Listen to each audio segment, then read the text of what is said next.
खुशहाल हैं आप भी, हम हैं। ये छोटी मोटी शिकायतें तो सब करते हैं आप कि बीमारी है, घर में खाना पानी नहीं है, धंधा नहीं चल रहा है, बिजनेस नहीं चल रहा है, सब लॉस में है, जॉब नहीं है, सब शिकायतें तुम्हारी है, हमें पता है। मेरे अजीजों, हम तो बार बार ये रोना रोते हैं, हम बड़ी कमजोर कौम हैं, हम बड़ी कमजोर कौम हैं, हम बड़ी कमजोर कौम हैं। लेकिन मीडिया के दज्जाली कुत्ते बार बार भौंक भौंक कर बताते हैं तुम कुछ हो, तुम कमजोर नहीं हो। 24 घंटे हम पर डिबेट होता है कि नहीं होता है? कुल मिलाकर हम पर ही डिबेट। अरे मियाँ, यहाँ तो इलेक्शन भी कैंपेनिंग के लिए हम ही हम हैं। हमारे मुद्दे को लेकर के ही सबको लड़ाना है, सबके दरमियान। मैं आपसे ये कहता हूं, ये बातें यूं ही नहीं, वो बार बार तुम्हें भौंक कर बता रहे हैं तुम कुछ हो, लेकिन तुम कहते हो नहीं मैं कुछ नहीं हूं, हम कमजोर हैं। वो कहते हैं नहीं कमजोर नहीं, तुम कुछ हो। एक तरफ तो कहते हैं कुछ नहीं है, सब बिखरे हुए लोग हैं, पंचर पुत्र भी, लेकिन फिर हम उनसे कहते हैं मियाँ पंचर पुत्र है तो 24 घंटे डिबेट हम पर क्यों करते हो? डर किस बात का है? किस बात का डर है? क्या दूसरी और कौमें नहीं हैं जिसको निशाना बनाओगे? अरे 70 कौमें मौजूद हैं, लेकिन हमें पता है तुम्हारी आंखों में अगर कोई चुभता है तो गुलाम मुस्तफ़ा ही है, इसलिए कि उन्हें भी तारीख पता है। ये अगर निकल पड़े हैं सहरा से बगैर चप्पल के, पैबंद लगे कपड़ों से, तो कैसर और किसरा को भी धूल चटा सकते हैं। वह दुनिया की सुपर पावर ताकतों को घुटने टेकने पर मजबूर करने वाली कौम, वो उमर बिन खत्ताब के शागिर्द थे, सहाबाए कराम थे। दुनिया को तारीख पता है कि ये जिस दिन पढ़ने लग गए खालिद बिन वलीद को, जिस दिन ये पढ़ने लग गए सलाहुद्दीन अय्यूबी को, जिस दिन इनको कोई कहने लग गया कि तुम्हारा कोई शिहाबुद्दीन गौरी भी था, तुम्हारा कोई औरंगजेब भी था, तो फिर ये मुर्दा और मुरझाई हुई कौम दोबारा उठने लग गई तो अच्छे अच्छों की नींद हराम हो सकती है। इसीलिए कहा जाता है मुसलमानों के मोहल्ले में नशा बांटो, मुसलमानों को नशा करवाओ। नशा बेचने वाले यही, नशा करने वाले यही, इसलिए कि ये जब तक नशा में रहेंगे हम सुकून से रहेंगे, और जिस दिन ये उठ गए तो दूसरों के सुकून के लाले पड़ जाएंगे। इसलिए मेरे अजीजों, मैं तुम्हें बेदार करने के लिए आया हूं और दुनिया की नजरों में खटकता रहूंगा, लेकिन मेरे पास जितना भी वक्त मौजूद है मैं खामोश नहीं रहूंगा इंशाअल्लाह अज़ीज़। कल को भी अगर मेरी फांसी हो जाए मुझे इस बात की परवाह नहीं है, दुनिया से जाएंगे। हमारे एक के मर जाने के बाद उन कुत्तों से कहता हूं कि इसको ये मत समझ लेना कि इस्लाम खत्म हो जाएगा। मुझ जैसे 1000 कट भी जाएं तब भी हम नारा यही लगाएंगे, इस्लाम जिंदा होता है हर करबला के बाद। नारे तकबीर, नारे रिसालत, शहंशाह खिताबत, शेरे हिंदुस्तान सलमान मुफ्ती सलमान हजारी साहब किबला। सुभान अल्लाह, सुभान अल्लाह। मेरे अजीजों, बात आज ईमान, किसी को असलहा उठाने की बात नहीं की। मैंने कभी किसी को बंदूक, बारूद, चाकू, तलवार की बात नहीं की, और ना ही हमें जरूरत है। मेरे अजीजों, हम तो चाहते हैं कि तुम इश्क रसूल का जामा पहन लो, हुजूर की मोहब्बत का लिबास पहन लो। मेरे अजीजों, चाकू ब्लेड भी उठाने की जरूरत नहीं, तुम्हारे चलते फिरते देखकर कितने कीड़े फना हो जाए। हाँ, सिर्फ तुम्हारी चलत फिरत से कई कुत्ते नालियों में मर जाएं। सबको समझ में आती है बात। और जिन लोगों ने मुझसे पूछा था बार बार आप कुत्ते किसको कहते हैं, मैंने कहा कोई सुन्नी मुझसे पूछा ही नहीं, किसी ने मुझसे पूछा ही नहीं। ये सारी तकरीरें सुन रहे हैं, आपने पहले ही पूछा तो कहीं ऐसा तो नहीं कि जख्म पर जाकर बात लगी हो। खैर मेरे अजीजों, आपको मैं बारहा बेदार इस बात के लिए करना चाहता हूं, हुजूर के अगर गुलाम हैं तो पूरे गुलाम बनो, पूरे गुलाम। आज के दिन अगर एक नौजवान भी ये अहद कर लिया कि मैंने अपनी मर्जी से बहुत जिंदगी गुजारी है, अपनी लाइफ में बहुत इंजॉय किया है, लेकिन आज के दिन से ये तय करूंगा कि जीऊंगा तो मेरे नबी की मर्जी से जीऊंगा, जिसने भी तय कर लिया, मैं समझता हूं कि ये जलसा वसूल हो गया, हुजूर के कदमों में पहुंच गया। मैं बताओ ए नौजवानों, बचा क्या है हमारी जिंदगी में और क्या बाकी है? क्या चाहिए तुम्हें? पूरी दुनिया तुम नाक रगड़ रगड़ कर हासिल कर भी लिए तो एक दिन तो मौत आनी है, एक दिन तो दुनिया से जाना है। सारी दौलत छोड़कर जाओगे, इस बात पर सबका यकीन है। तुमने खुद अपने हाथों से कितने मुर्दे दफनाए, तुमने कितने लोगों की कब्रों को खुद अपने हाथों से बंद किया। आज जो ये आंखें खुली हैं अचानक बंद कर दी जाएंगी, ये धड़कनें रुक जाएंगी, तुम हाथ पैर भी नहीं उठा सकते, और ये पूरे लोग उठाकर तुम्हें इतनी छोटी कब्र में डाल कर आते हैं जहां करवट लेने की भी जगह नहीं, सांस और हवा के लिए कोई रोशनदान नहीं, खिड़की नहीं। इतने घने अंधेरे के अंदर तुम तन्हा होते हो। उस कब्र के मुतालिक सोचो, वहां मुनकर नकीर जिसके बारे में पूछ रहे होंगे वो ताजदार मदीना की जात होगी। हुजूर के बारे में तुमसे पूछा जा रहा है कि तुम उनके बारे में क्या कहते थे। इसलिए सुन्नियों, आज ही हम तैयारी क्यों ना कर लें कि कल को कब्र में हमसे फरिश्ते पूछें इनके बारे में क्या कहते थे, तो वहां पुकार कर नकीरैन से कहना, तुम पूछ रहे हो इनके बारे में क्या कहते थे, अरे मर के पहुंचा हूं यहां इस दिलरुबा के वास्ते। सुभान अल्लाह, सुभान अल्लाह। मर के पहुंचा हूं यहां इस दिलरुबा के वास्ते। है शबे गौर भी उसी गुल से मुलाकात की रात। अजीजा ने गिरामी वकार, आज ले उनकी पनाह, आज मदद मांग उनसे, कल न मानेंगे कयामत में अगर मान गया। सिर्फ मैं तुम्हारे उन अखलाक की बात कर रहा हूं, बड़े दर्द दिल से कह रहा हूं। आ जाओ वापस उस नुक्ते पर जहां मेरे नबी ने हमें छोड़ा था। आ जाओ उस रास्ते पर जिस पर चलने वालों पर अल्लाह ने इनाम नाजिल किया है। आपको पता है वो सहाबा कराम, ताबईन और औलिया कामिलीन का रास्ता था कि जिनके बारे में इकबाल ने कहा, दी अजाने कभी यूरोप के कलीसाओं में तो कभी अफ्रीका के तपते हुए सहराओं में। दश्त तो दश्त है दरिया भी न छोड़े हमने, बहरे जुल्मात में दौड़ा दिए घोड़े हमने।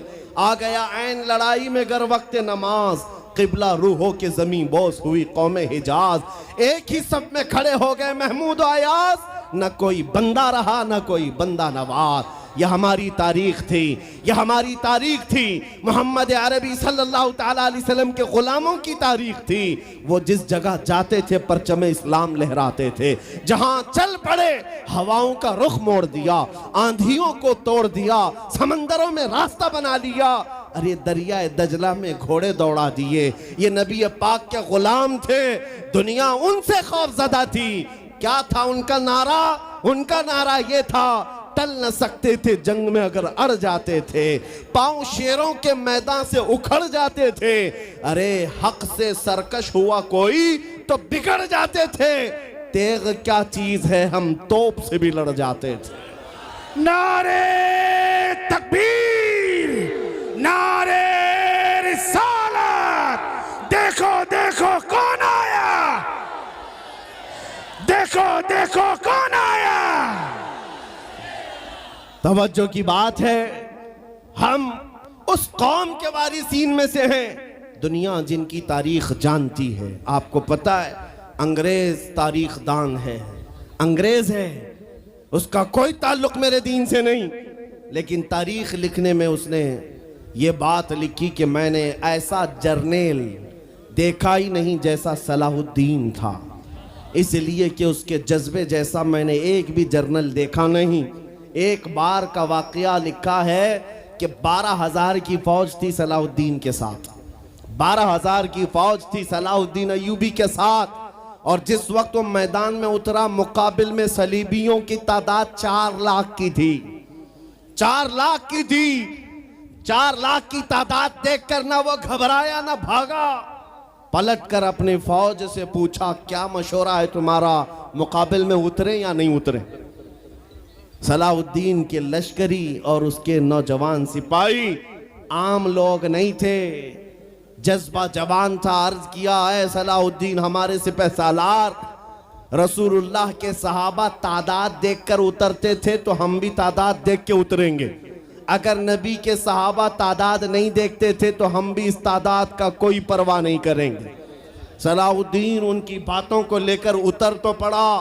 तारीख लिखने वाला अंग्रेज आदमी है, कहता है मुकाबला कर लेना और बात होती है, लेकिन 4 लाख को तितर बितर करके रख देना तारीख की अलग बात होती है। सलाहुद्दीन के इस कारनामे के बाद वो अंग्रेज तारीखदान कहता है हमारे इलाकों में हाल ये हो गया था, हमारे यहाँ की माएँ अपने बच्चों को थपकियां देकर सुलाती थी और ये कहती थी कि बेटा सो जा नहीं तो सलाहुद्दीन आ जाए। सुभान अल्लाह, सुभान अल्लाह। ये मैं इसलिए बातें अर्ज कर रहा हूं कि सलाहुद्दीन अय्यूबी की ताकत वो उनकी अपनी बॉडी की ताकत नहीं थी, वो ना ही किसी जगह से वर्जिश करके हासिल की हुई ताकत थी। सलाहुद्दीन की ताकत इश्क़ मुस्तफ़ा की वजह से थी, वो मोहब्बत रसूल का पैकर था। हमने तारीख में उन जवानों को देखा है जिन्होंने तारीख उलट करके रख दिया है, जिन्होंने जमीन में एक अलग परचम लहरा कर रख दिया है। आपको पता है इसी हिंदुस्तान की सरजमीन पर सबसे पहला 10,000 का लश्कर लेकर आने वाला एक जवान, अरब से सबसे पहले आने वाला मोहम्मद बिन कासिम सिर्फ 19 साल की उम्र में आया था। 19 साल की उम्र में आया था। किस लिए आया था? माल लूटने नहीं आया था, यहाँ जगह कब्जा करने नहीं आया था। जैसे आज तारीख तोड़ मरोड़ करके बताई जा रही है, जितने बादशाह आए सब आक्रमण किए, सारे लोग यहाँ लूटपाट करने आए थे, ये तारीख तोड़ मरोड़ कर बयान की जाती है। मेरे अजीजों इस पर फिर कभी गुफ्तगू करेंगे, लेकिन मोहम्मद बिन कासिम क्यों आया था? इलाहाबाद के एक पंडित है, उन्होंने खुद लिखा है, मैं अपनी बात नहीं पंडित जी की बात कह रहा हूँ। उस वक्त हालात ऐसे हो गए थे कि चंद औरतें, मुसलमान औरतें जो श्रीलंका की सरजमीन से हज के लिए जा रही थी, उस वक्त राजा दाबिर सिंह उसके कुछ गुंडों ने इन औरतों को पकड़ लिया, उनकी इज्जत लूटी, उनका माल लूटा, उनको कैदी बनाया। उन औरतों ने उस वक्त पुकार कर कहा था कि कोई है जो हमारी इज्जत बचाएगा। कोई तिजारत करने वाला बाहर से आया हुआ ताजिर बात सुन करके अरब गया। अरब में जाकर गवर्नर जो था उसके सामने वाकया बयान कर रहा था। 19 साल का जवान मोहम्मद बिन कासिम वहां से गुजर रहा था। उसने इतना वाकया सुना कि हिंद की सरजमीन पर कुछ हमारी बहनों की इज्जत लूटी जा रही है। वहीं खड़े होकर उसने कहा लब्बैक या उख्ती, ऐ मेरी बहन मैं तेरी इज्जत की हिफाजत के लिए आ रहा हूं। वहां से पुकारा अपने चचा जो गवर्नर था उस वक्त, उससे 10,000 का लश्कर लेकर के सबसे पहले यहाँ आने वाला मोहम्मद बिन कासिम किस लिए आया था? माल लूटने के लिए नहीं, औरतों की इज्जत बचाने के लिए आया था। हिंदुस्तान की सरजमीन पर कदम रखा और उसके बाद सामने मुकाबिल में फौरन जंग के लिए नहीं आया। कहा कि जिन औरतों को कैदी बनाया वो छोड़ दो, जो हज के लिए जा रही थी उन्हें आजाद कर दो, और दूसरी बात जिन्होंने गुंडागर्दी की है उन्हें पकड़ो और जेल में डालो। राजा को घमंड था, उसने इनकार किया तो मोहम्मद बिन कासिम ने कहा चलो आओ मोहम्मद अरबी के शेरों से मुकाबला हो जाए। 3 दिन का मुकाबला हुआ था, न राजा बचा न बाजा बचा, सारे हजारे इधर से उधर हो गए और मोहम्मद बिन कासिम का परचम लहराया। मेरे अजीजों, औरतों की इज्जत का मुहाफिज 19 साल का जवान था जिसने आते ही औरतों की इज्जत भी बचाई और मेरे दीन का परचम भी लहराया। मैं आज पूछता हूं हमारी उम्रें कितनी हो गई? कई जवान 25 साल 30 साल क्रॉस कर चुके। आज बहुत सारी औरतों की इज्जतें जब लूटी जाती हैं, तुम मोबाइल में देख देख करके शेयर कर देते हो, वीडियो इधर से उधर फैला देते हो और उसके बाद समझते हो हम बहुत बड़ा काम कर रहे हैं। हर कोई यही कहता है सबको शेयर करो, सबको शेयर करो। काय के लिए शेयर करो? मेरे अजीजों, ये कौन सी जंग लड़ रहे हो? व्हाट्सएप मोबाइल की जंग लड़ रहे हो? तुम्हारे अंदर अगर गैरत बाकी है तो मेरे अजीजों, किसी की इज्जत लुटते हुए देखकर तुम तमाशा नहीं कर सकते। ईमान बेदार करो, ईमान बेदार करो। ये आज हालात क्यों आए? इमाम गजाली की एक बात मैं सुनाता हूं। बहुत सालों पहले उस इमाम ने कहा था, 1000 साल पहले तकरीबन, उस इमाम ने कहा था जब इस उम्मत के सामने उनके रसूल की तौहीन हो रही हो और उम्मत खामोश बैठी रहे तो चंद दिन इंतजार करें, इनकी माँ और बहनों को बाजार में लाकर नीलाम किया जाएगा, इनकी माँ और बहनों की इज्जत लूटी जाएगी और ये कुछ ना कर सकेंगे, इनके बच्चों को मारा जाएगा और ये कुछ ना कर सकेंगे। मैं आज महसूस कर रहा हूं हुजूर की गुस्ताखी पर और तौहीन पर खामोश रहने का नतीजा ये है कि अब हमारे घर भी सलामत नहीं रहेंगे।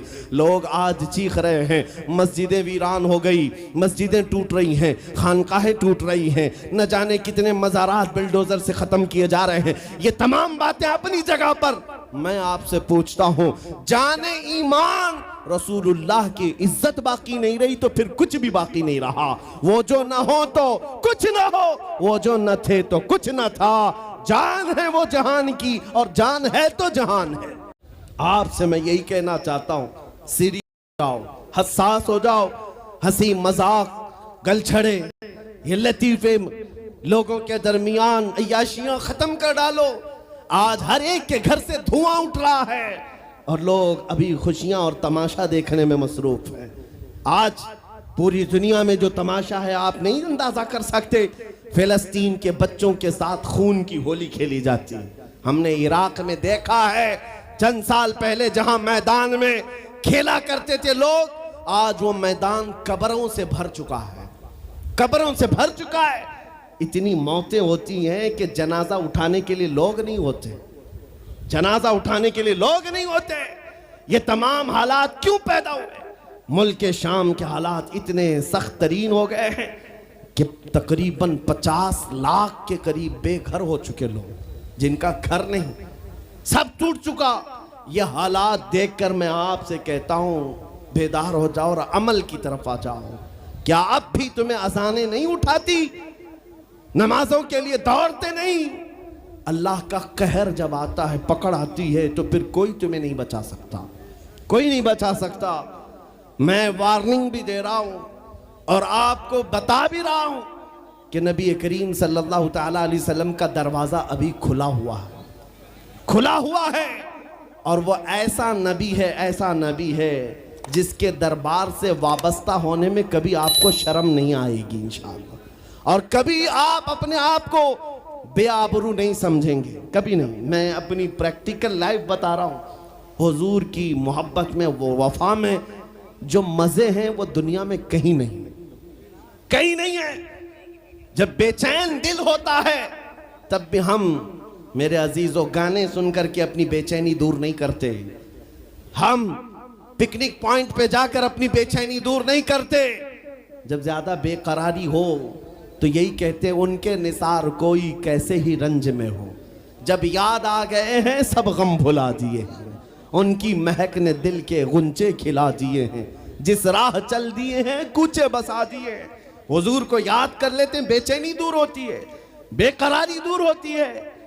आपको मैं ये बात कहना चाहता हूँ, हुजूर की वफा में जो इज्जत है वो कहीं नहीं है, हुजूर की गुलामी में जो इज्जत है वो कहीं नहीं। आज आपके दरमियान मैं यहाँ आया हूँ, फतेहपुर सिकरी पहली मर्तबा, लेकिन तुम्हारा जोश और जज्बा, मेरे अजीज़ों, रात के 12 बजे के बाद मुझ जैसे एक अदना तालिब इल्म के इस्तकबाल के लिए अगर इतना मजमा खड़ा है, जो खड़ा है खड़ा है, जिसको जगह नहीं वो भी, जिसको जगह है वो भी। क्यों? कोई बड़े पार्टी का नेता आया है क्या? किसी गवर्नमेंट का ओहदेदार आया है? नहीं, सबको यहाँ पता है कोई नेता नहीं आया, हुजूर का एक गुलाम आया। हमारी आज जो इज्जत है वो सिर्फ इसीलिए है, जब तक बिके न थे तो कोई पूछता न था। या रसूल अल्लाह, तुमने खरीद कर हमें अनमोल कर दिया। जब तक के मदीने से इशारे नहीं होते, रोशन मेरी किस्मत के सितारे नहीं होते। इसलिए आपसे भी कहता हूं, बेदाम ही बिक जाइए बाजार नबी में, बेदाम ही बिक जाइए बाजार नबी में। अरे इस शान के सौदे में खसारे नहीं होते। नारे तकबीर, लब्बैक लब्बैक लब्बैक या रसूल अल्लाह, लब्बैक लब्बैक लब्बैक या रसूल अल्लाह। ताजदार खत्म नबूवत, ताजदार खत्म नबूवत। मैं अपनी गुफ्तगू को समेटते हुए बात अर्ज करता हूं, तुम्हारे यकीन को बढ़ाने के लिए कहता हूं, आज भी तुम्हें पता होना चाहिए, हमारे दर्द को कोई समझने वाला है तो आमिना का लाल है, वो मकीने गुंबद खजरा है, जो बेकसों का कस, जो बेसहारों का सहारा। उस रसूल पाक की आदत ही ये है, आता है फकीरों पे उन्हें प्यार कुछ ऐसा, खुद भीख दें और खुद कहें मंगते का भला हो। आपको मैं ये बात बार बार इसलिए कह रहा हूं कि तुम ये मांगना छोड़ दो, लोगों के यहाँ हाथ फैलाना छोड़ दो, इनकी उनकी नौकरी चाकरी करना छोड़ दो। मेरे मुर्शिद ताजु शरिया फरमाया करते, बुल हवस सुन सीमो जर की बंदगी अच्छी नहीं, बुल हवस सुन सीमो जर की बंदगी अच्छी नहीं, उनके दर की भीख अच्छी सरवरी अच्छी नहीं। दुनिया में कहीं इज्जत नहीं पाओगे जो मेरे नबी की गुलामी में पाओगे, इसलिए कि हमने हुजूर से वाबस्ता होने वालों को देखा है। वो बिलाल हबशी हबशा के रहने वाले थे, अगरचे रंग काला था, लेकिन जब मेरे आका की गुलामी में आए तो मेरे आका ने उन्हें काबे की छत पर चढ़ा दिया, और काबे की छत पर से अजान देकर बिलाल ने ये लोगों को बता दिया, ऐ लोगों मुझे देखो, रंग से इज्जत नहीं, मुस्तफा के कदमों से इज्जत है।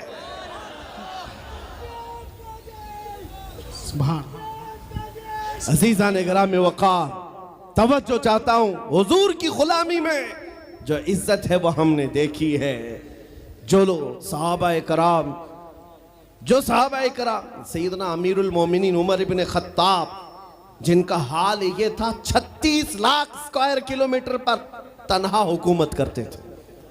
उस वक्त मिस्र भी, शाम भी, यमन भी, इराक भी, फिलिस्तीन भी, अरब, ये 6 कंट्री पूरे मिलाकर तन्हा हजरत उमर की निगरानी में थे। और ऐसी निगरानी नहीं कि यहाँ बैठ करके बड़ी बड़ी मीटिंगें कर रहे हों और गरीब खस्ता हाल सो रहे हों। उस खलीफा इस्लाम का हाल ये था, वो मदीने में बैठकर खिलाफत कर रहा था, और बड़ी दूर एक औरत अपनी बेटी से कह रही है कि आज थोड़ा दूध में पानी मिला ले। बेटी कहती नहीं, खलीफा उमर बिन खत्ताब की खिलाफत है, उमर इब्न खत्ताब की खिलाफत है। घरों में तक उमर इब्न खत्ताब की निगरानी थी। ये कौन? उमर इब्न खत्ताब रज़ियल्लाहु ताला अन्हु, जिन्होंने लोगों का खून चूस करके हुकूमत की कुर्सी नहीं बिठाई। और दूसरी बात ये भी कि वो उमर सादा जिंदगी गुजारने वाले, उनकी सिक्योरिटी भी ऐसी नहीं थी कि रोल्स रॉयस लगी हुई हो, काली गाड़ियां आगे पीछे घूमती हों।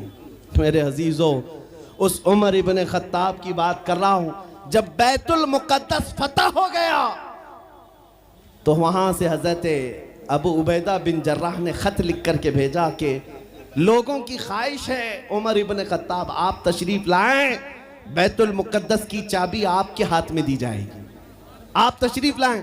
तो उमर इब्न खत्ताब रज़ियल्लाहु ताला अन्हु मदीने से चल पड़े अपना एक गुलाम लेकर के। लेकिन गुलाम और खुद होने के बाद एक ही घोड़ा था। तय ये कर लिया गुलाम के साथ कि 1 मील मैं बैठूंगा तू चलेगा, और दूसरे मील तू बैठेगा मैं चलूंगा। ये शान उमर इब्न खत्ताब रज़ियल्लाहु ताला अन्हु की। मैं क्यों कह रहा हूं अभी बताता हूं। और इस तरह से सफर कटता रहा। 1 मील खुद बैठते, 1 मील गुलाम बैठता था, क्योंकि उनके अदल के सामने किसी की नहीं चलती। फिर जब इत्तेफाक ऐसा है बैतुल मुक़द्दस करीब आया, लोग सब देखने के लिए बाहर आए, लेकिन घोड़े पर बैठने की बारी गुलाम की थी और आपकी चलने की थी। बारी बारी है, गुलाम बैठा हुआ आ रहा है और खलीफा वक्त रस्सी पकड़ा हुआ आ रहा है। लोग दौड़े दौड़े आए, फिलिस्तीन के अमीरुल मोमिनीन कहकर नारा लगा रहे थे। तो जो मौजूद सहाबा थे उन्होंने बताया ये घोड़े पर बैठा हुआ अमीरुल मोमिनीन नहीं है, ये घोड़े की रस्सी पकड़कर जो आ रहा है वो अमीरुल मोमिनीन है। ईसाइयों ने पहली मर्तबा देख करके पूछा था, ए मुसलमानों क्या तुम्हारा बादशाह ऐसा भी होता है? उस वक्त सहाबा ने कहा पहली बात तो हमारे यहाँ बादशाह होता ही नहीं, बादशाह नहीं होता। और उनकी ये जिंदगी मैं इसलिए बता रहा हूं। फिर ईसाइयों ने कहा अगर ये घोड़े की रस्सी पकड़कर चलता है तो इसके डर से कैसर और किसरा क्यों कांप रहे हैं? इसके डर से पूरा ईरान, पूरा रोम कांप रहा है। आखिर कौन सी ताकत है इस उमर के अंदर? ये तो रस्सी पकड़कर घोड़े लेकर चल रहा है। तब जानते हो मेरे अजीजों, उमर इब्ने खत्ताब रदी अल्लाह ताला अन्हु ने लोगों को जमा करके बताया, ऐ लोगों सुनो, मेरी हैसियत सिर्फ इतनी थी, मैं खत्ताब का बेटा उमर, बचपन में 2 बकरियां मुझसे नहीं संभाली जाती और मेरे बाप मुझे हर दिन मारते थे, बकरियां नहीं संभालनी आती। लेकिन आज गौर से देखो, आंख खोलकर, वही खत्ताब का बेटा उमर है। 36 लाख स्क्वायर किलोमीटर पर तन्हा हुकूमत करता है। इसलिए नहीं कि खत्ताब का बेटा उमर है, इसलिए कि मोहम्मद अरबी का गुलाम उमर है। नारे तकबीर, नारे रिसालत, मरहबा या मुस्तफा, मरहबा या मुस्तफा। अजीजा ने गिरामी औकार, मैं आपको कई मिसालों से बता सकता हूं। इज्जत सहाबा ने रसूलुल्लाह के कदमों से पाई है, इज्जत नबी पाक के कदमों से पाई है। आज जिस जलसे में जाएं, आला हजरत, आला हजरत। अभी अगर